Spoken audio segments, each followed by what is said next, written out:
उत्तर प्रदेश के मुख्यमंत्री श्रीमान योगी आदित्यनाथ जी, केंद्रीय खेल मंत्री भाई अनुराग ठाकुर, मंत्रिमंडल में मेरे सहयोगी भाई नीतीश प्रामाणिक, उत्तर प्रदेश के उप मुख्यमंत्री भाई ब्रिजेश पाठक जी, अन्य सभी महानुभाव और खेलो इंडिया यूनिवर्सिटी गेम्स में हिस्सा ले रहे सभी खिलाड़ी, आप सभी को बहुत बहुत बधाई। आज यूपी देश भर की युवा खेल प्रतिभाओं का संगम बना है। खेलो इंडिया यूनिवर्सिटी गेम्स में जो 4000 जितने खिलाड़ी आए हैं, उनमें से अधिकांश अलग अलग राज्यों से हैं, अलग अलग क्षेत्रों से हैं। मैं उत्तर प्रदेश का सांसद हूं, उत्तर प्रदेश की जनता का जनप्रतिनिधि हूं और इसलिए यूपी के एक सांसद के नाते खेलो इंडिया यूनिवर्सिटी गेम्स में यूपी आए हुए और आने वाले सभी खिलाड़ियों का मैं विशेष रूप से स्वागत करता हूं। इन गेम्स का समापन समारोह काशी में आयोजित किया जाएगा। काशी का सांसद होने के नाते मैं इसे लेकर भी बहुत उत्साहित हूं। आज जब देश आजादी का अमृत महोत्सव मना रहा है, तो खेलो इंडिया यूनिवर्सिटी गेम्स के तीसरे संस्करण का आयोजन अपने आप में बहुत खास है। ये देश के युवाओं में टीम स्पिरिट को बढ़ाने का, एक भारत श्रेष्ठ भारत की भावना को बढ़ाने का बहुत ही उत्तम माध्यम बना है। इन गेम्स के दौरान युवाओं का एक दूसरे के क्षेत्रों से साक्षात्कार होगा, परिचय होगा। यूपी के अलग अलग शहरों में होने वाले मैचेज में उन शहरों से भी युवाओं का एक कनेक्ट बनेगा। मुझे पूरा विश्वास है कि जो युवा खिलाड़ी खेलो इंडिया यूनिवर्सिटी गेम्स में हिस्सा लेने आए हैं, वो ऐसा अनुभव लेकर जाएंगे जो जीवन भर उनके लिए यादगार पल बना रहेगा। मैं आप सभी को आने वाली स्पर्धाओं के लिए बहुत बहुत शुभकामनाएं देता हूं। साथियों, पिछले 9 वर्षों में भारत में खेल का एक नया युग शुरू हुआ है। ये नया युग विश्व में भारत को सिर्फ एक बड़ी खेल शक्ति बनाने भर का ही नहीं है, बल्कि ये खेल के माध्यम से समाज के सशक्तिकरण का भी नया दौर है। एक समय था जब हमारे देश में खेलों को लेकर एक उदासीनता का ही भाव था। स्पोर्ट्स भी एक कैरियर हो सकता है, ये कम ही लोग सोचते थे। और इसकी वजह थी कि स्पोर्ट्स को सरकारों से जितना समर्थन और सहयोग मिलने चाहिए था, वो मिलता नहीं था। ना तो स्पोर्ट्स इंफ्रास्ट्रक्चर पर उतना ध्यान दिया जाता था और ना ही खिलाड़ियों की जरूरतों का ध्यान रखा जाता था। खेल तो सिर्फ खाली समय बिताने के लिए होते हैं। ज्यादातर माता पिता को भी लगने लगा कि बच्चे को उस प्रोफेशन में जाना चाहिए जिससे उसकी लाइफ सेटल हो जाए। कभी कभी मैं सोचता हूं कि सेटल हो जाने वाली मानसिकता की वजह से न जाने कितने महान खिलाड़ी देश ने खो दिए होंगे। लेकिन आज मुझे खुशी है कि खेलों को लेकर माता पिता और समाज के दृष्टिकोण में बहुत बड़ा बदलाव आया है। जीवन में आगे बढ़ने के लिए खेल को एक एट्रैक्टिव प्रोफेशन के तौर पर देखा जाने लगा है और इसमें खेलो इंडिया अभियान ने बड़ी भूमिका निभाई है। साथियों, खेलों के प्रति पिछली सरकारों का जो रवैया रहा है उसका एक जीता जागता सबूत कॉमनवेल्थ खेलों के दौरान हुआ घोटाला था। जो खेल प्रतियोगिता विश्व में भारत की धाक जमाने के काम आ सकती थी उसी में घोटाला कर दिया गया। हमारे गांव देहात के बच्चों को खेलने का मौका मिले इसके लिए पहले एक योजना चला करती थी, पंचायत युवा क्रीड़ा और खेल अभियान। बाद में इसका नाम बदलकर राजीव गांधी खेल अभियान कर दिया गया। इस अभियान में भी फोकस सिर्फ नाम बदलने पर था। देश में स्पोर्ट्स इंफ्रास्ट्रक्चर विकसित करने पर इतना जोर नहीं दिखाया गया। पहले गांव हो या शहर, हर खिलाड़ी के सामने सबसे बड़ी चुनौती थी कि उसे स्पोर्ट्स की प्रैक्टिस के लिए घर से बहुत दूर जाना पड़ता था। इसमें खिलाड़ियों का बहुत समय निकल जाता था। कई बार दूसरे शहरों में जाकर रहना पड़ता था। बहुत से युवा तो इस वजह से अपना पेंशन तक अपना यानी इस प्रकार का जो उनका जब पैशन था, उनको करने का जो मूड था, उसको भी छोड़ने के लिए मजबूर हो जाते थे। हमारी सरकार आज खिलाड़ियों की इस दशकों पुरानी चुनौती का भी समाधान कर रही है। अर्बन स्पोर्ट्स इंफ्रास्ट्रक्चर के लिए जो योजना थी उसमें भी पहले की सरकार ने 6 साल में सिर्फ 300 करोड़ रुपए खर्च किए, जबकि खेलो इंडिया अभियान के तहत हमारी सरकार स्पोर्ट्स इंफ्रास्ट्रक्चर पर करीब करीब 3000 करोड़ रुपए खर्च कर चुकी है।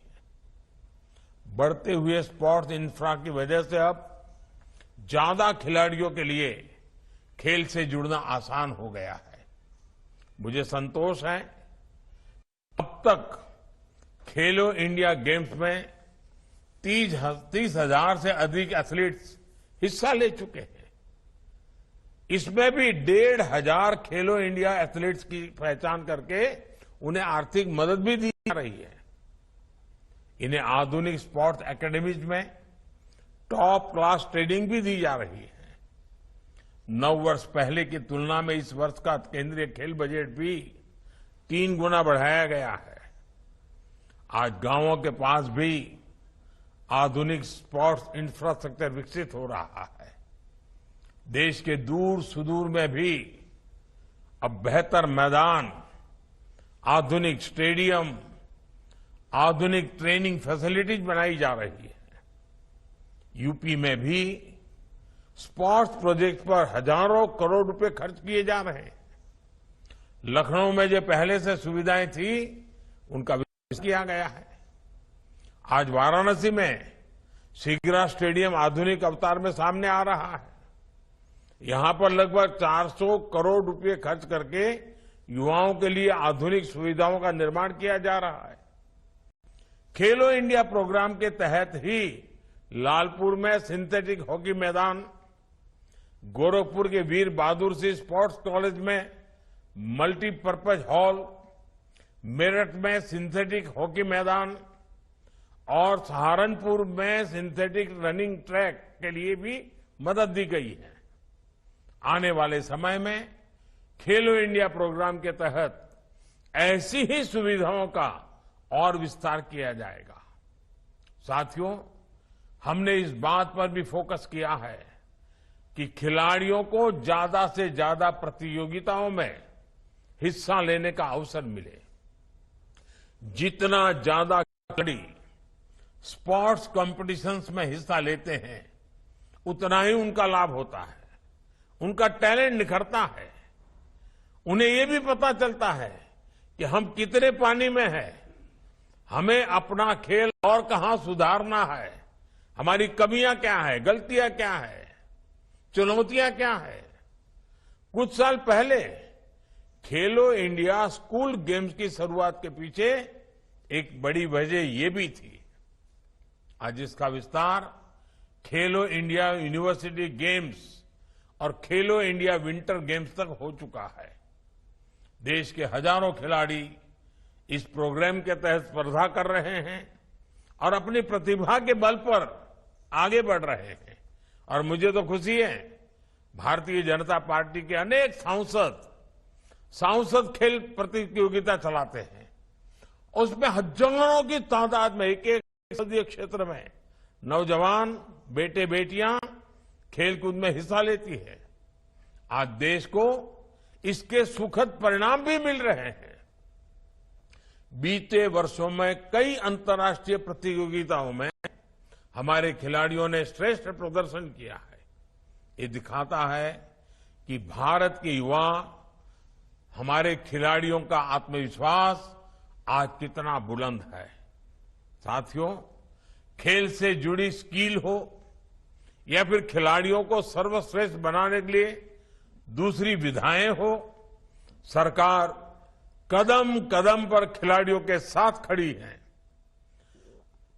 हमारी राष्ट्रीय शिक्षा नीति में स्पोर्ट्स को एक विषय के रूप में पढ़ाया जाना प्रस्तावित है।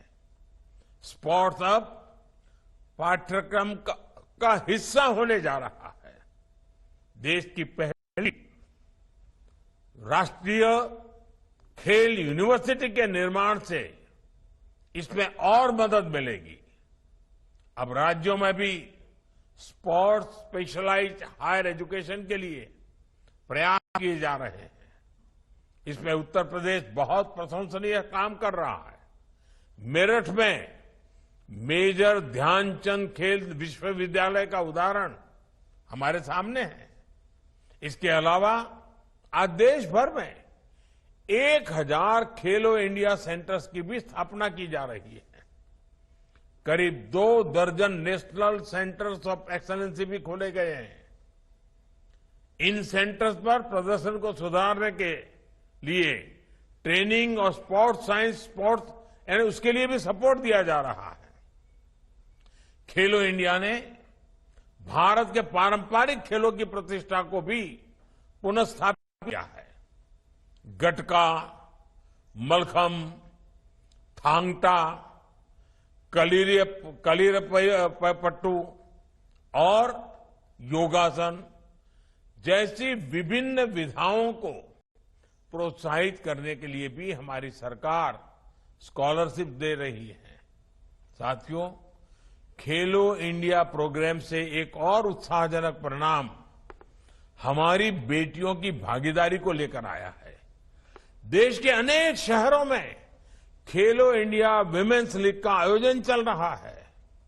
मुझे बताया गया है कि इसमें अभी तक अलग अलग आयु वर्ग की लगभग 23,000 महिला एथलीट्स हिस्सा ले चुकी हैं। खेलो इंडिया यूनिवर्सिटी गेम्स में भी बड़ी संख्या में महिला एथलीट्स की भागीदारी है। मैं इन खेलों में हिस्सा ले रही बेटियों को विशेष तौर पर अपनी शुभकामनाएं देता हूं।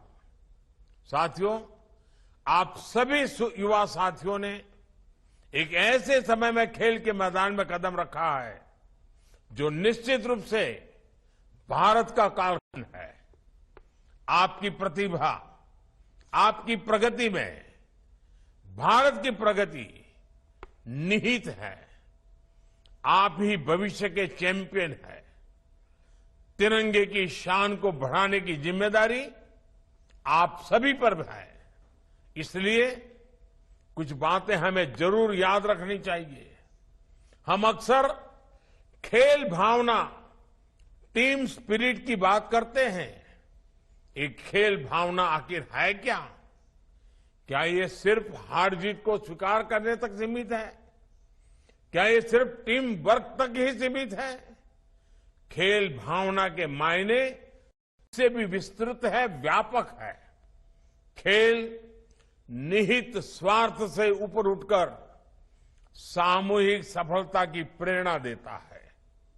खेल हमें मर्यादा का पालन कराना सिखाता है, नियमों से चलना सिखाता है।